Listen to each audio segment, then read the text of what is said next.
And today, rather than it being, and that's just always, as usual, the UN criticizing Israel, the IDF on that issue, it's the IDF and Israel criticizing the UN for its role in that humanitarian effort. Because so many people around the world don't understand what's going on.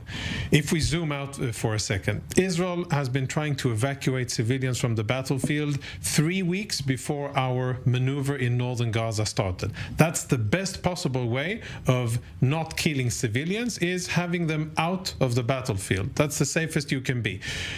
The first pushback we got was, no, that can't be done, and you mustn't ask civilians to move from their homes. And then we respond, well, if we want to keep them safe, and we know that the enemy uses them as human shields and wants them in the battle space, then we have a joint interest here.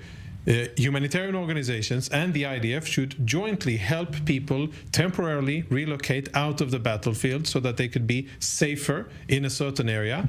What we have been very disappointed to see is that we haven't been getting any level of sufficient support from many organizations who publicly criticize Israel, while on the ground, instead of helping, they're actually facilitating the continued control of Hamas over the Gaza. Can I ask you, which organizations? Could you be specific? UNRWA to be front and center. This organization is the second largest employer in the Gaza Strip, and we think that according to their mandate, they should be doing more when it comes to helping us save civilians. And we go back to American statements. We definitely listen to guidance and advice and experience coming from the US and from other friends and allies around the world. We want civilians to be out of the battlefield, and the best way to keep civilians safe is to have them evacuate temporarily. And it could have been done in a much better way. The humanitarian zone that we designated